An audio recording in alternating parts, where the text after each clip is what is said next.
also has a beautiful thing called the Law Enforcement Officers Bill of Rights.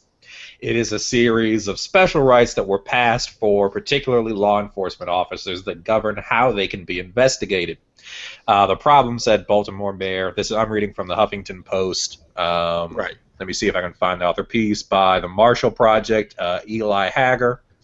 I'm assuming it's Hager. The problem, said Baltimore Mayor Stephanie Rollins Blake, is that the city officials were unable to fully engage with the officers because of our law enforcement officers' Bill of Rights. That such a Bill of Rights exists was news to many in Maryland. But the mayor was correct to note the significant role the LEOBoR, as it is called, has played in the investigation of Freddie Gray's death, a set of due process rights for police officers under internal investigation for alleged misconduct.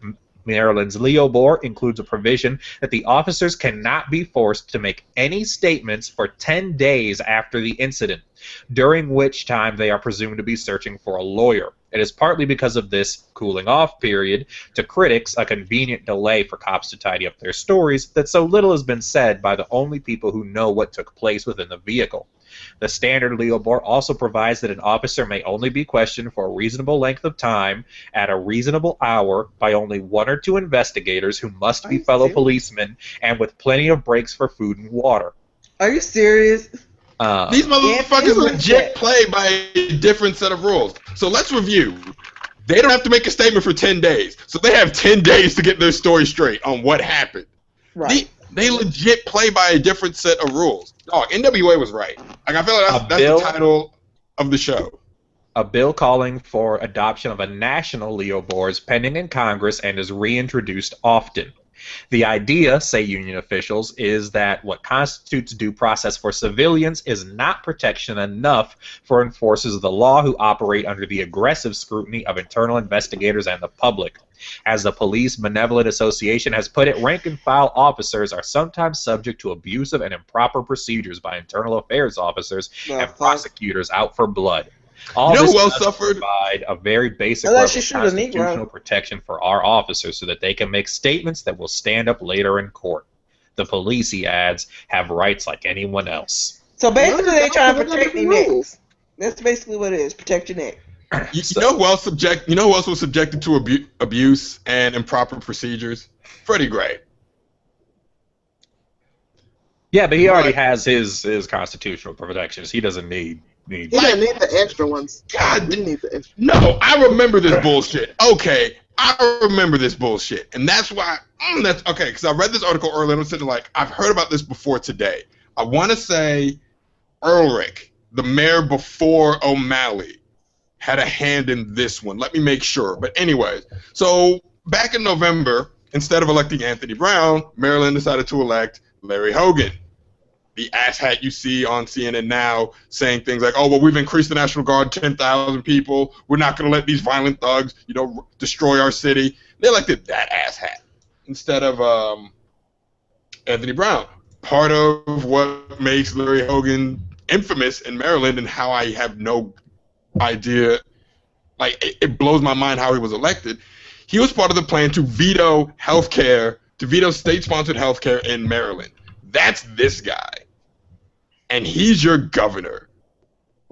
God, it's so mind-blowing. So yeah, the cops in Maryland legit play by a different set of rules. That's why they're being so aggressive here. That's why you're seeing the Ferguson tactics. Like, I feel like the lesson Baltimore took from Ferguson wasn't, how to successfully work with protesters. It's how to successfully run a police occupation and not get flack for it. Because a lot of what happened in Ferguson and a lot of the flack Ferguson PD got was because they were so damn incompetent and they couldn't pull it off correctly. No, Baltimore and Maryland, Hogan's running a very well-oiled machine, a very well-oiled spin machine to make sure that the focus is always on the rioting and never the fact that a man had his spine severed and suffered for 7 days under his custody. I didn't get to the good parts about the LEOBoR.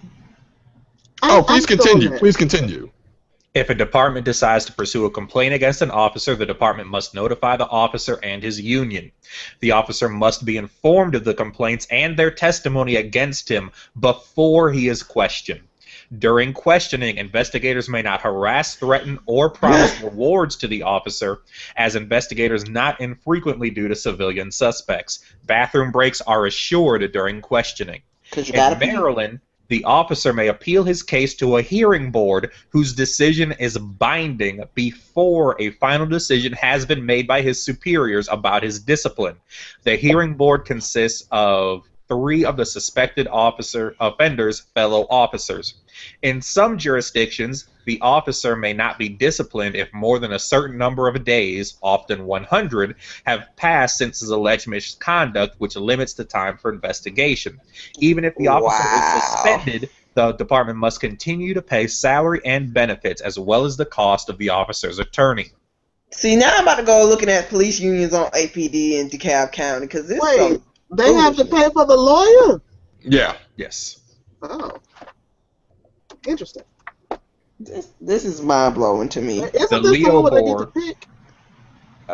I don't think I got to that part yet. But the LEOBoR rose in the late 60s and early 70s, a reaction against the efforts of civil rights activists to demand greater police accountability, including the advent of civilian review boards. Under these bills of rights, an investigation by fellow officers may preempt a civilian review. In 2 rulings in 67 and 68, the Supreme Court sided with officers who claimed that they had been deprived of their Fifth Amendment rights against self-incrimination. The justices ruled that the police cannot be forced by threat of firing or otherwise to testify against themselves, even in an internal administrative review.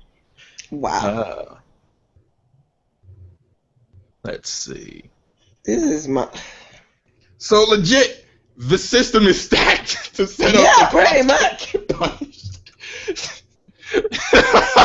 By the time you go through jumping through all these hoops, like 100 days. So I'm trying to figure out how in every other investigation you need to figure out stuff in the first 48, but for some reason in these particular investigations you need to figure stuff out in the first 10 days. 10 days, week and a half.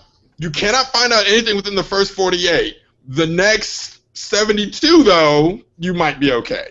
You might be okay. This don't make no damn sense. No, it makes perfect sense. Like Eric said, these rose up as sort of a counter to civil rights legislation. They saw what was happening with these federal review boards for voting. Because people were seeing the issues that the police were causing and were finally able to call them on it, so they had to figure out a way to fix that. Right.